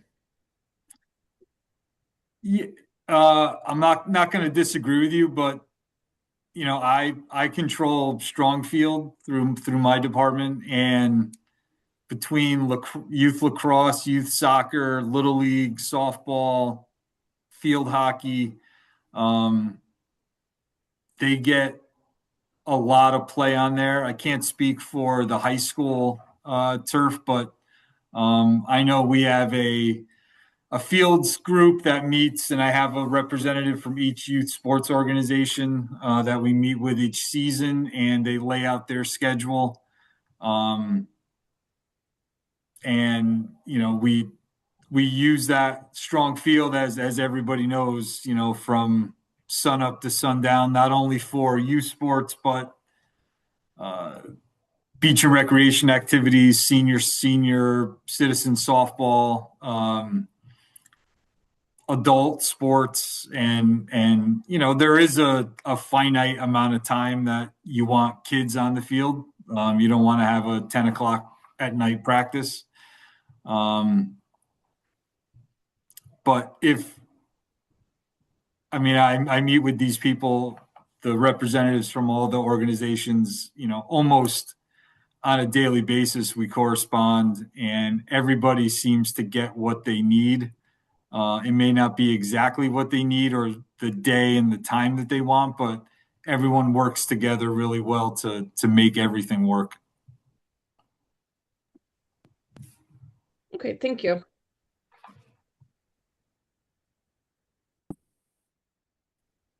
I could kind of chime in on that. I wouldn't disagree with you one bit, Jen. I think in terms of the turf field at the high school, if you think about in the fall, right after school, 2:30, field hockey's going on there till about 4 o'clock, a little bit after. Then you got football going on there, and so you're going right to dusk. Like there's really no opportunity. So if somebody was looking to use that field, on a weekday, it would be a problem. It would be a problem. I think what the baseball field project does is it removes that issue, as Austin and Ben have spoke to, of playability. We're not, shutting it down because of it not being able to be played on. It just one sport on there in the spring, so I think it would be open, probably around 5 o'clock or so. As days are getting longer, and in summer it opens up a whole issue.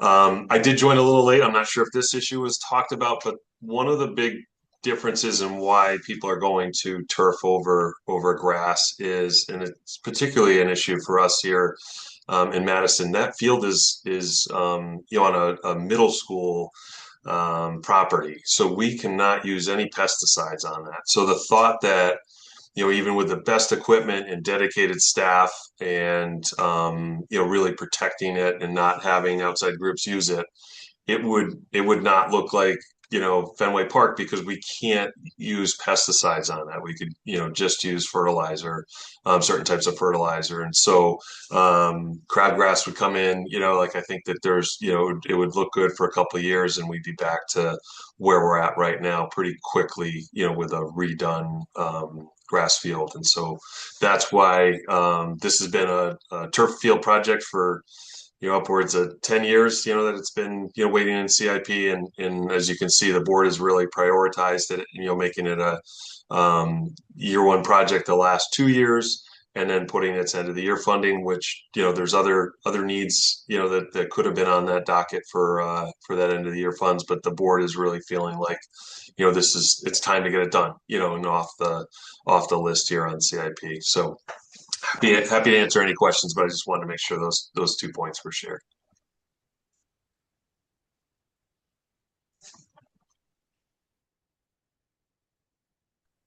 I appreciate that perspective on this. As we mentioned, the role of CIP is to essentially disseminate, whatever's been sent over to the allocations. So the fact that this might just completely go by the wayside altogether, not taking into account the history behind it, I think is definitely not necessarily something that's in our purview.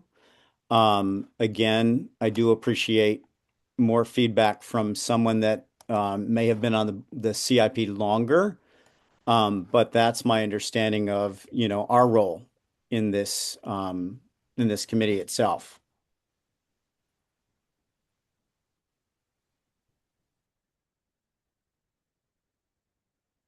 I mean, it has gotten substantial vetting here for public discussion. I mean, it'd be hard to see how it could improve on that going to like a town meeting for a special appropriation. I think the proper venue is here because it does show trade-offs in other categories as well.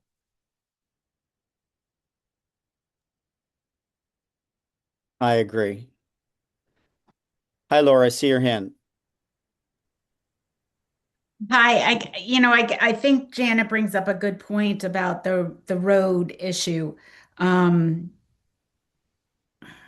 I don't know, I'm very torn about this. Stacy, you said that if we move if the road number moved into, um, moved up, um, and was not a special appropriation, that it would do things to the CNRE account.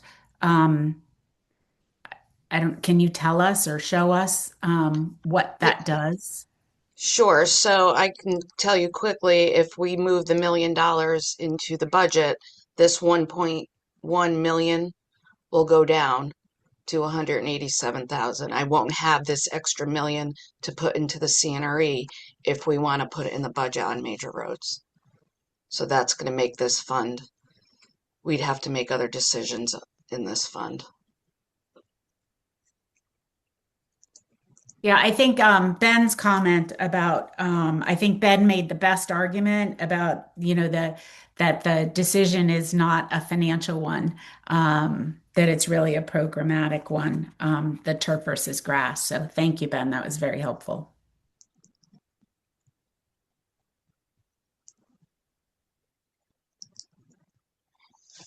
And I definitely agree with Ben that that's what this program is for, is to vet out all of these projects and look at them all together and try to fund them within the program.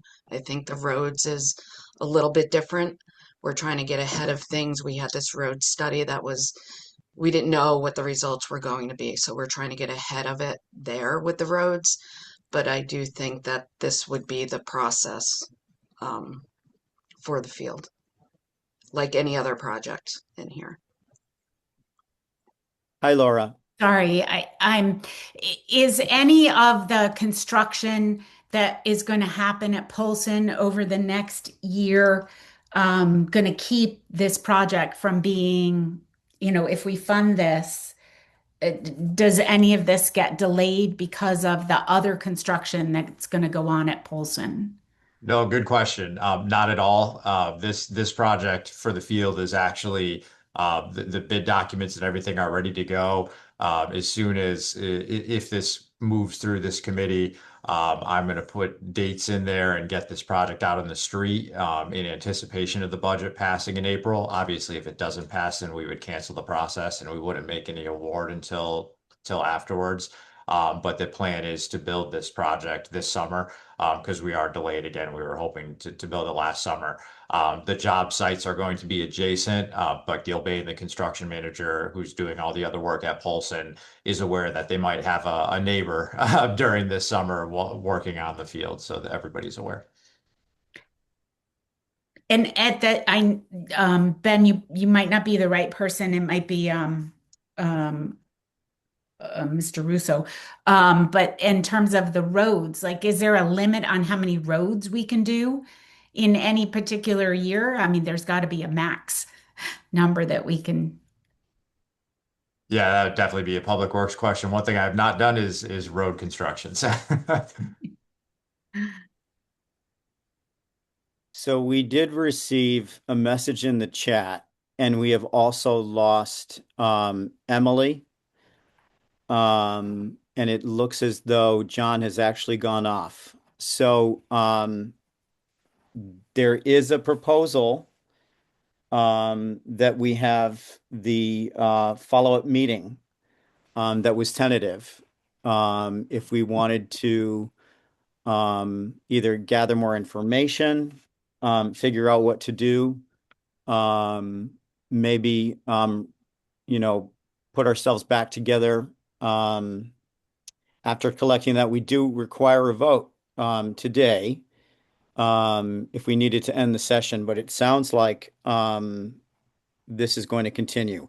I'm just, seeking feedback based on the time and based on the discussion now that we've had. I think it's been a good discussion. I think we need to approve or disapprove of this of the fields in the next meeting. I don't think we can do it here now. I agree. I think it would only be fair to have Emily and John here as well for any continued discussion that might pop up, but specifically for the vote. Thanks. I agree with that as well. And so what we can do is we will have that meeting that was tentative. And then what I'd like to do then is move forward with going on to item number 3 on the agenda, which is citizens' comments.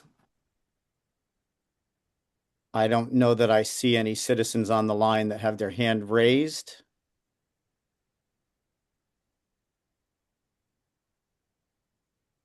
Okay, then what we will do. Oh, Bob, I- sorry, Jim Schmaltz from the attendees just raised Oh, he his. did. Okay, Yeah, and then I have a follow-up question for Stacy as well before we leave.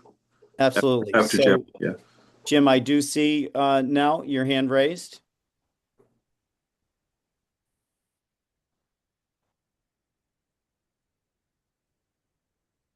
I'm not sure if he's coming through.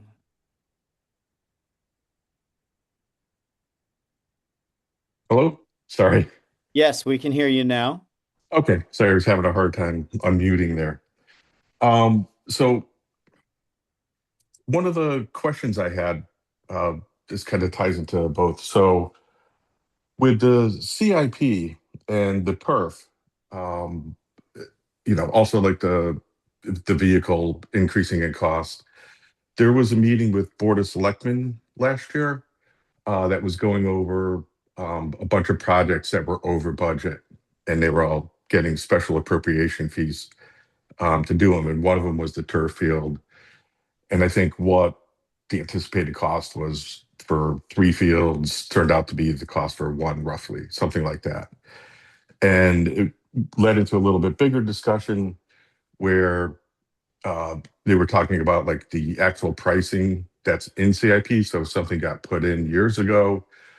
There's, from what I understood, there's a small bump every year for inflation. But because of COVID, like there was a huge bump in inflation in construction costs.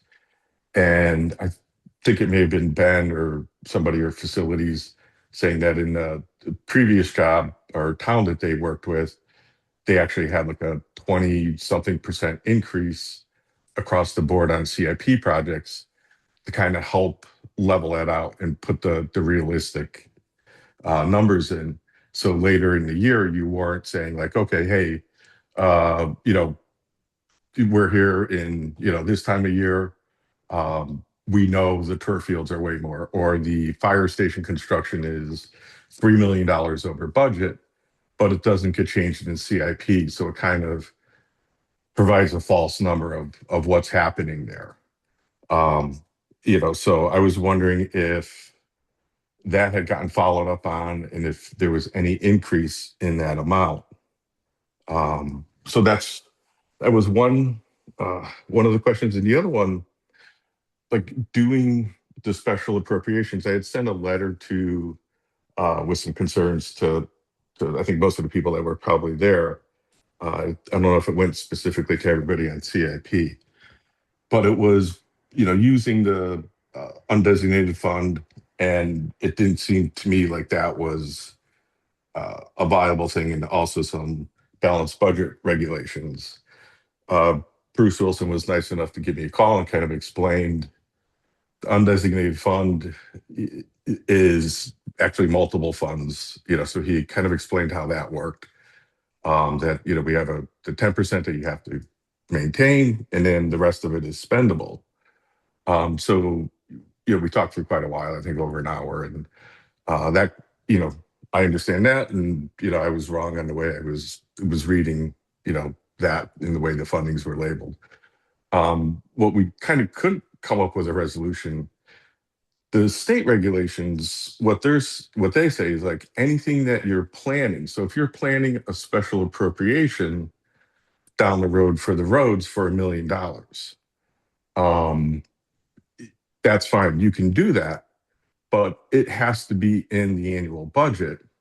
And the way that you show you're paying for it in the budget is using that fund and saying, this is using the tax dollars that were paid in previous years. So your total budget number looks correct, but what you need to set your mill rate on is also offset. Doing it, and then you can have the argument, I can see both sides saying, we're going to put, for example, the turf field and the roads as both special appropriation.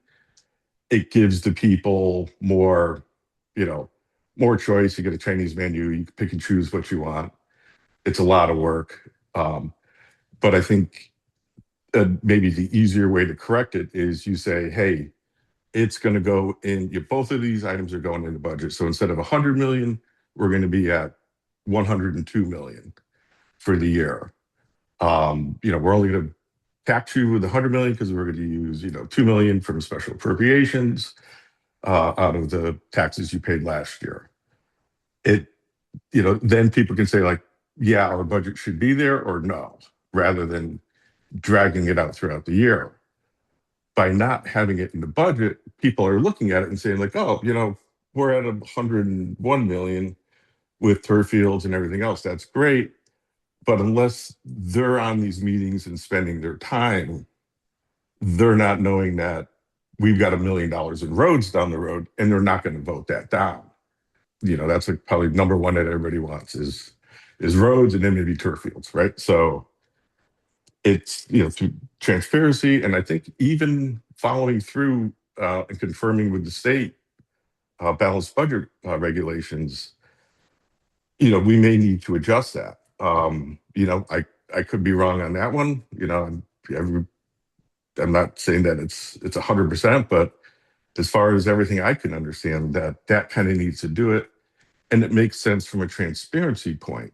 Like the town, if something comes up and you say like, hey, like, was it Overbrook blew up because of the gas main? We need $1 million to fix it.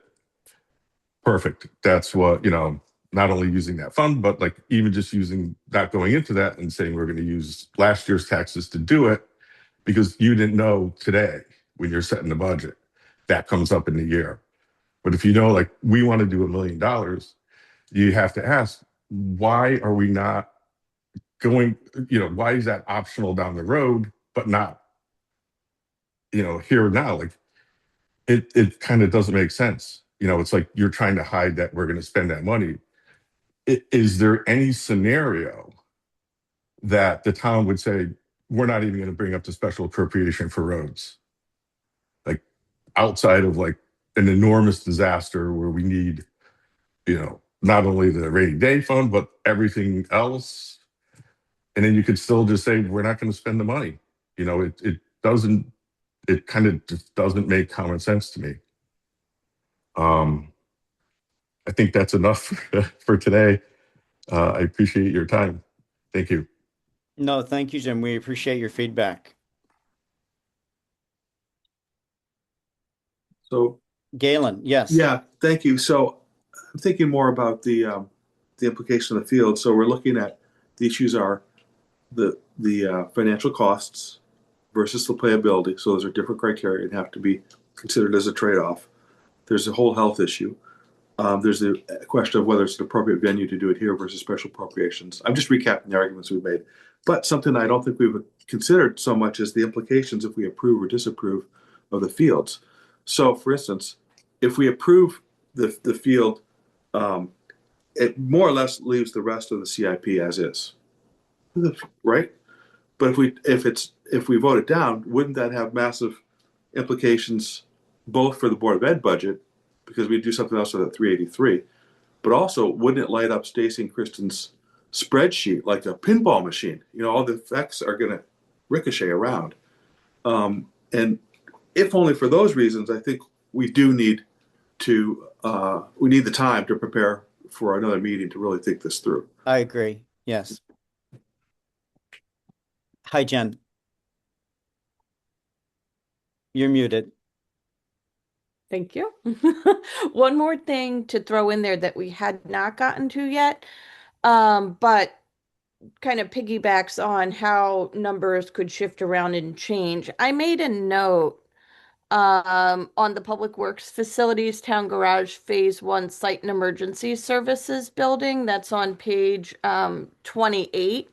There's a dollar amount of $650,000 in 27-28. And I think, Ben, correct me if I'm wrong, you said that you were not in support of moving that dollar amount forward because of potential projects through maybe the facilities committee. Yeah, so there's we actually presented last week on this. There's essentially a $10 million option on the table for that. That's not part of any official process right now. We presented that to the facilities committee and we'll be presenting it to the Board of Selectmen, the working concept for the consolidation with Beach and Rec and DPW. So that 650 is kind of like a contingent project. We know the salt shed has to be done. The salt shed is actually failing. So it's if the larger project doesn't take place, then that 650 would be appropriate to spend at the time. But that should be rolled into a bigger project. If that 650 was in next year, like in fiscal year 27, my advice would be to push it out a year. But the fact that it's a couple years out, it's just kind of a placeholder in there for now, which by that time, hopefully within the next year, we'll have our act together and a plan with what we want to do for that 10 million. If that doesn't come to fruition, then that 650 would need to be spent to actually keep that system functioning. Okay, great. Thank you. That's good clarification for me.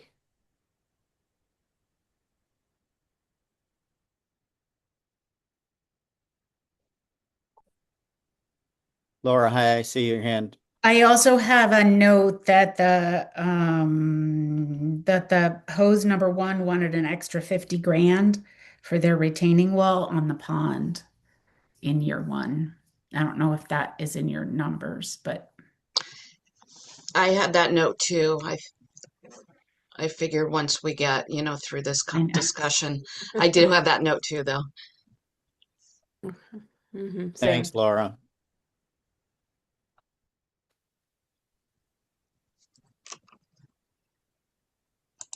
I do not see any further citizens' comments. Jim still has his hand raised, but Oh, sorry he to does.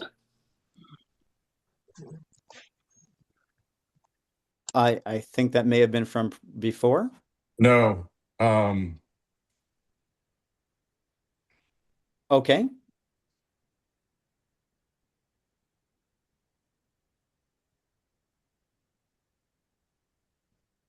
Jim, did you have another? Yeah. Am I unmuted? You are. Yes. Okay. So just one other on my comment, and Stacy had made like how the if it, these things were in CIP, it would affect a bunch of other things, but I don't understand, like, if we say, okay, we're gonna allot spending potentially $1 million down the road this year for roads, if we just, as this process fund CIP $1 million more, that's earmarked for roads. I don't see how that would change. You're still putting instead of whatever the funding for CIP is going to be this year, just add the $1 million roads or the turf that could potentially be CIP. I don't understand, it's all the same taxpayer money. It's in different buckets. The CIP is designed for, planning for projects throughout the year. You've got $1 million per year for, I think it was the next 3 years for roads. That should be in there. And then, as projects come up, that's there to weigh against whether the importance of each one. And, that's it. So for my additional comment, thank you again for your time. Thank you, Jim, for your feedback.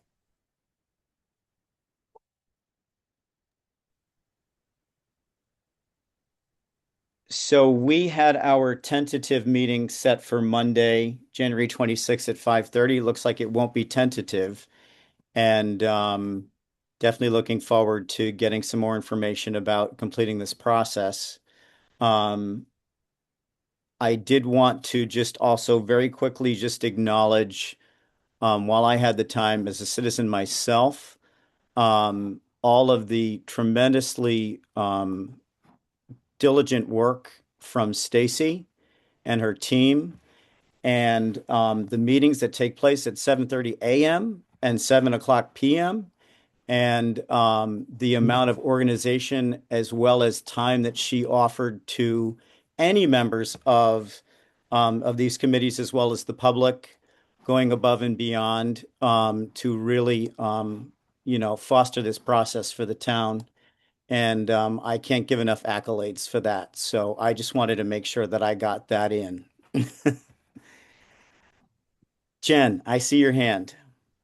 Yes. I just wanted to confirm change of time Yes. for Monday, the 26th. We were at 5:30 p.m., but we're now at 7:30 a.m. Oh, Yes. I'm sorry. You know what? I guess I must have had the wrong notes when I was looking for that. Um, what was the reason we moved it to 7:30? Due to budget workshop presentations that begin at 5 p.m. Oh, right. Yep, yep. Okay. So my apologies. You are correct. So then we will have the meeting at 7:30 a.m. for January the 26th.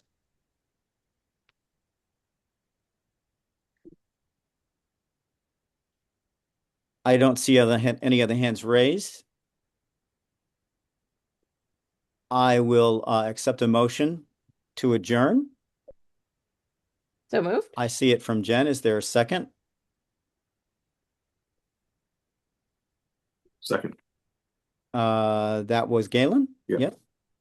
Okay, and all in favor would say aye. Aye. Aye.